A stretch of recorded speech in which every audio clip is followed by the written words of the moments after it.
Neste momento, Deus, através desta emissora, leva até você mais um programa de fé, com mensagens, hinos e orações a seu favor.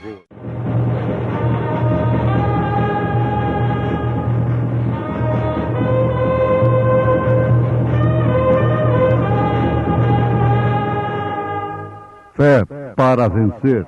Somente crer, somente crer, tudo é possível, somente crer. O Deus de nossos pais ressuscitou a Jesus, ao qual vós matastes, suspendendo-o no madeiro. Deus, com a sua destra, o elevou a príncipe e salvador, para dar a Israel o arrependimento e remissão dos pecados. E nós somos testemunhas acerca destas palavras, nós e também o Espírito Santo, que Deus deu àqueles que lhe obedecem.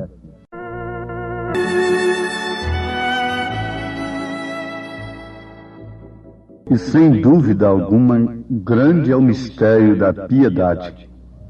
Aquele que se manifestou em carne, foi justificado em espírito, visto dos anjos, pregado aos gentios, crido no mundo e recebido acima na glória. 1 Timóteo, capítulo 3, verso 16.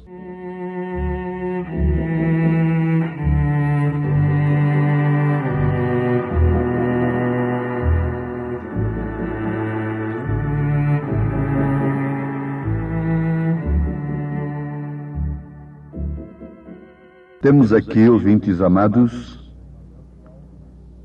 São Paulo falando sobre o grande mistério da piedade. Que mistério é este? Isso se refere claramente ao mistério da unicidade de Deus. É Deus sendo Pai, Filho e Espírito Santo. Jesus Cristo sendo o próprio Deus encarnado, sendo Filho com um nome maravilhoso, sendo Príncipe da Paz e sendo também Pai da eternidade, sendo o primeiro e o último. Sem dúvida alguma, grande é o mistério da piedade.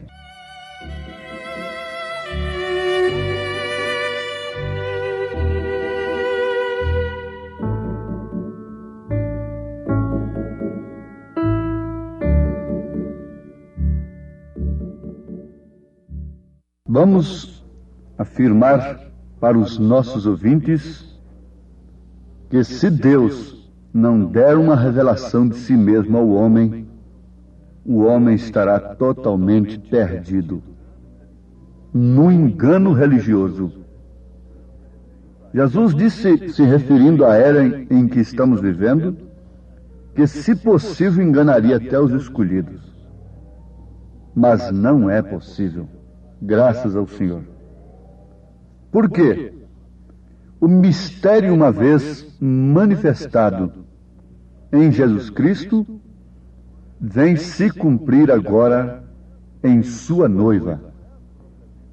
Não é propriamente em um homem à parte, mas sim na noiva de nosso Senhor Jesus Cristo, em seu corpo, que não tem outra cabeça senão o próprio Cristo. Então isso é um mistério que deveria se manifestar plenamente agora, nos últimos dias, quando o mistério da iniquidade também estivesse tomando lugar. Porque você sabe que o mistério das três pessoas distintas é de fato um mistério, mas mistério da iniquidade. O mistério da piedade é Deus manifestado em carne. Acabamos de citar isto nas Escrituras. Paulo está explicando isto claramente. Isto quer dizer, o Filho unigênito estava no seio do Pai, este o fez conhecer. Quando Salomão orou consagrando o templo, vocês vão notar ali em 2 Reis, que ele disse que Deus não podia, de maneira alguma, estar preso somente ali dentro daquele templo, porque ele enche os céus e a terra, mas Deus se manifestaria naquele templo, que apontava diretamente para o corpo de Jesus Cristo. Então Jesus Cristo é Senhor. Por quê? Porque o Pai está nele, fazendo as obras, manifestando.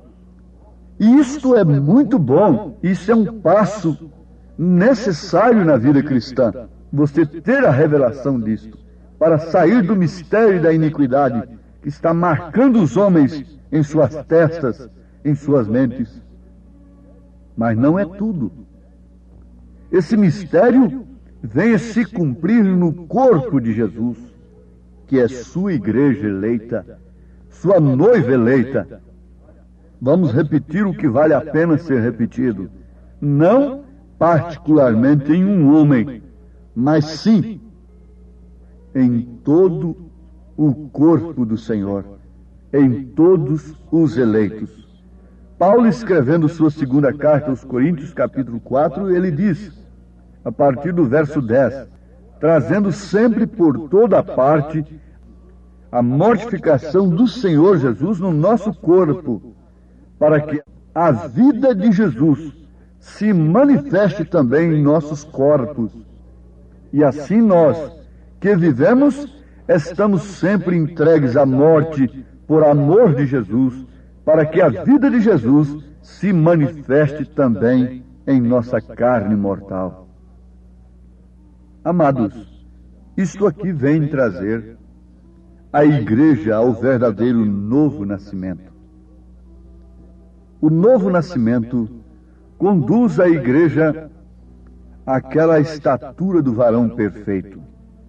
A fé, a virtude, o conhecimento, a temperança, a paciência, a piedade e o amor fraternal. Nada disto do homem particular, mas todas estas virtudes sendo de Jesus Cristo, do próprio Deus, operando nesta carne mortal. Isso é um mistério piedoso, isso é mistério da piedade. Deus se fazendo homem para que o homem se fizesse Deus. Somos pequenos Messias, somos deuses, diz a palavra. Agora, Sara achou muito duro e descreu naquilo que ela estava ouvindo Eloí falar com seu marido. Por quê? Porque ela se encontrava impossibilitada, mas descrendo, ela estava chamando Deus de mentiroso. A dúvida está dizendo que a palavra de Deus é mentira. Sara não morreu por causa de Abraão, e nós já não perecemos por causa de Cristo, por causa do Senhor Jesus. Mais tarde, Sara chegou à conclusão de que, de fato, o filho teria que vir através dela. Filho legítimo, não através de uma serva escrava, mas sim o filho legítimo, Isaque, era através dela mesmo. E esse mais tarde chegou para Sara, e porventura não tem chegado para nós?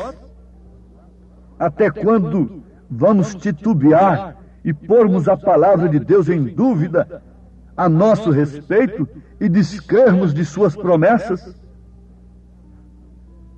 Sim, amados. o que explica tudo isto é a falta do novo nascimento.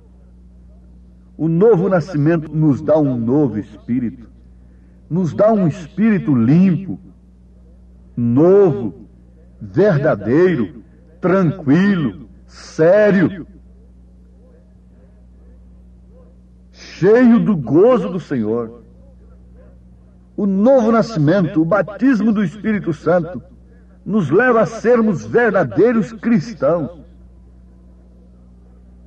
Cristãos que, na verdade, devem ser mais exuberantes e cheios de prazer no Senhor que o mundo, quando saboreia as delícias de seus prazeres.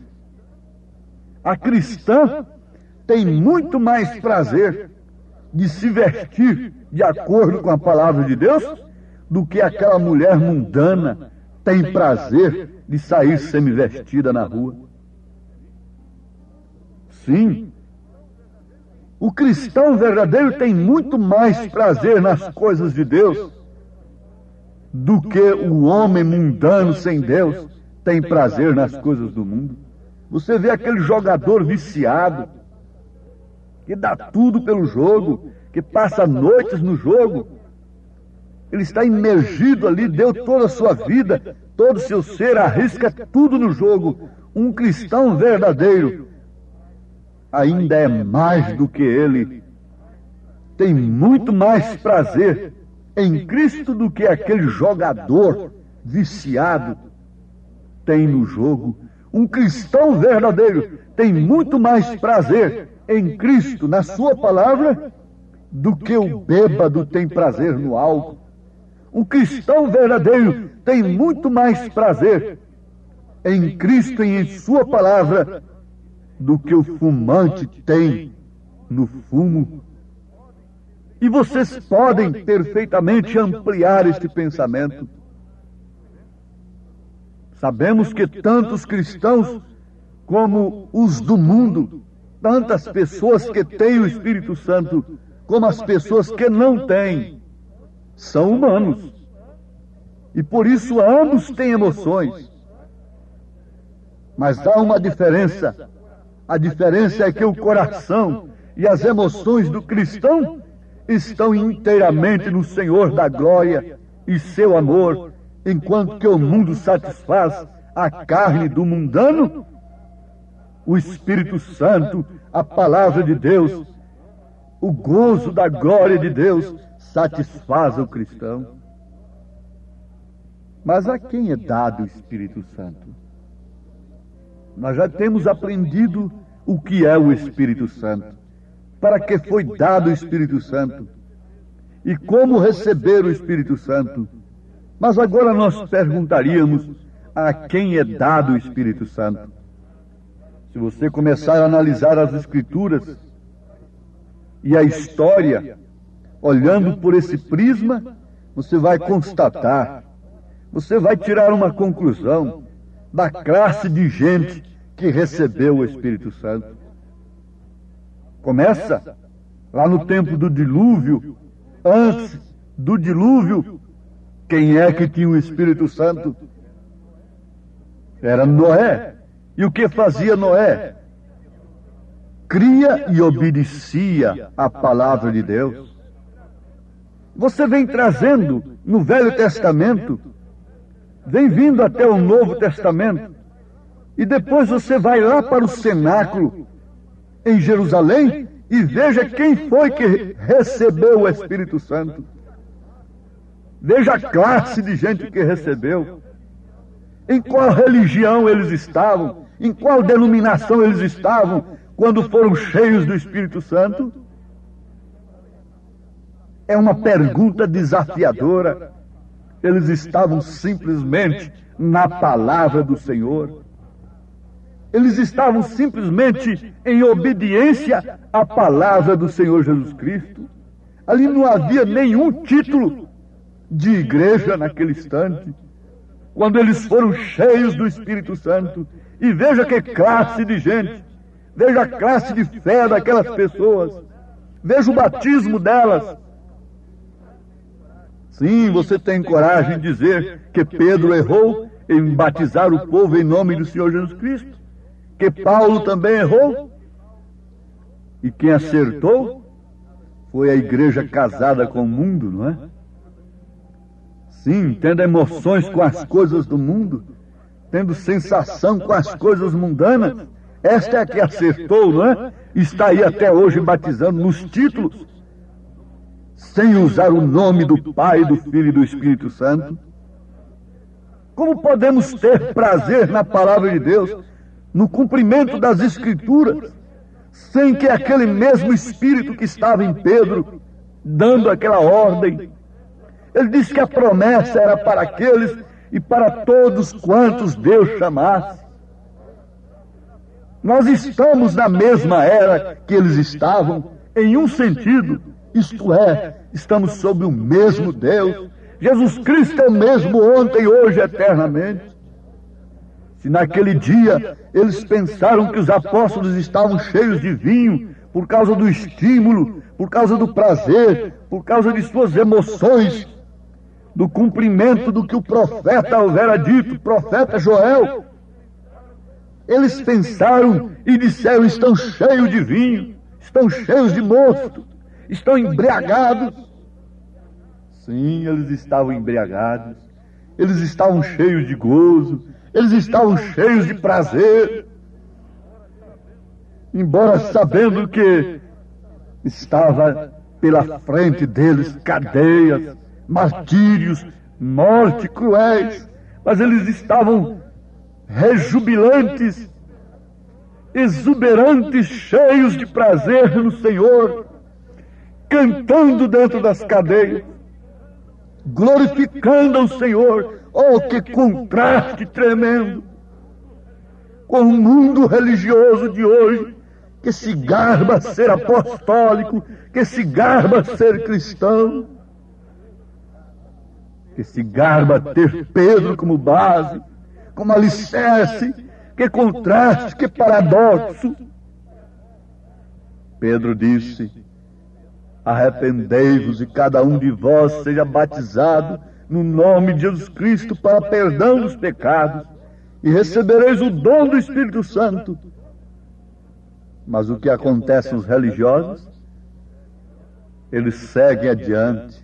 Eles não podem ver isto. Se eles o vissem por meio do Espírito, então eles saberiam que para receber o Espírito Santo necessitam de se arrepender em primeiro lugar e serem batizados no nome do Senhor Jesus Cristo. E então Deus estaria obrigado a cumprir a sua palavra, enchendo-os com o Espírito Santo. Mas tem uma coisa: estes incrédulos nunca entram no Espírito de Deus, porque se o fizessem, sucederia justamente com eles exatamente como diz a palavra. Nós acabamos de citar Pedro dizendo: e nós somos testemunhas acerca destas palavras, nós e também o Espírito Santo que Deus deu àqueles que lhe obedecem. Você diz que está obedecendo a palavra de Deus? Isto é bom. Qual é o resultado da maneira que você está obedecendo? Tem lhe dado todo prazer e todo gozo em Cristo Jesus? Você já pode chamar as coisas que não são como se já fossem? Você tem aquela fé que é o firme fundamento das coisas que se esperam, a prova das coisas que não se veem? Ou somos crentes naturais, que só enxergam pelos olhos naturais e querem receber recompensas de Deus somente aqui na terra, e tendo o crescimento material da organização como bênção de Deus? Que engano, que cegueira! Justamente na era em que a igreja seria rica, abastada, é que Deus a chamou de pobre, miserável, cega e nua. Apocalipse 3, versículo 17. Justamente quando ela estivesse rica. Que Deus abençoe a você individualmente. Você é a igreja de Jesus Cristo. Você chega a ser a revelação, a manifestação do mistério da piedade. Deus em carne, Deus andando em dois pés.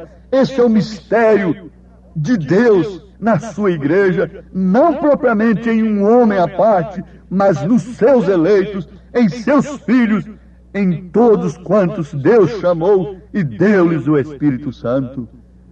Em nome de Jesus, recebam convicção disto. Amém.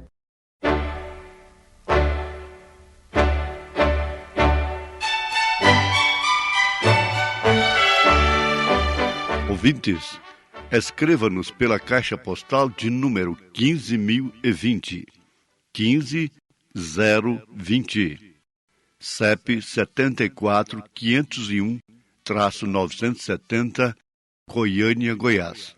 O nosso endereço na internet é www.apalavraoriginal.org.br. Volte a nos ouvir amanhã novamente neste mesmo horário, nesta emissora, se o Senhor nos permitir, com fé no Filho de Deus, a fé que vence o mundo.